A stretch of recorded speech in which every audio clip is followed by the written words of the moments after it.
So today we're here to talk about the forward fold, another module in the foundational movement practices. And one of the things that's going to become increasingly apparent is that they all fit together. As we talk about the forward fold, you'll see principles of rock and roll, principles of dynamic tension, principles of oppositional strain. And that's the beautiful thing about these, is they're consistent throughout and they build, one builds upon the other. But as you start to look at this, you're going to see how adding this forward fold, we've already looked at it sitting, we've already been looking at it in the walking pose. And we're going to exaggerate it today and watch where it shows up in our day-to-day life, in the downward dog of yoga, in the child's pose of yoga. And we're going to be looking at how all these principles tie together so that you can have your body functioning the way it was designed, maintain a healthy connection with the ground, so that you can have more energy coming from the earth to be in relationship with yourself and others. Okay, so now you're on your hands and knees.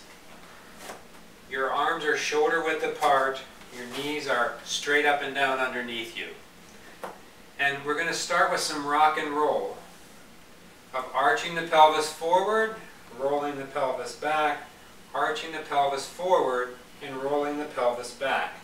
That's very representative of the beginning of a cat-cow in the yoga. Now, if we incorporate shoulders down first, then back, we'll be able to really find where our solid connection is. And as I do the rock and roll, you can see a lot more movement in my spine that carries all the way through.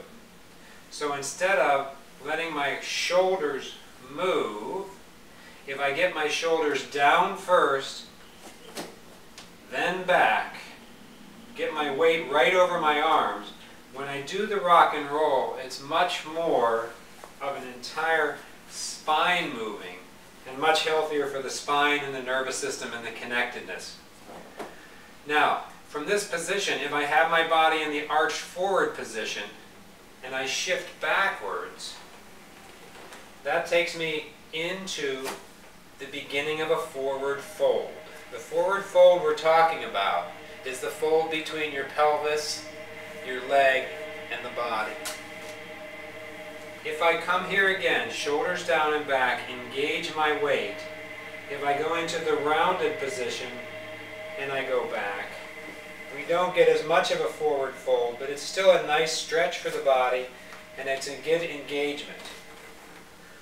On the third round, keeping my shoulders down and back, weight over my body, rounding and arching.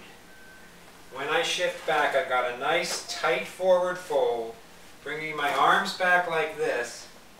I end up in a beautiful child's pose.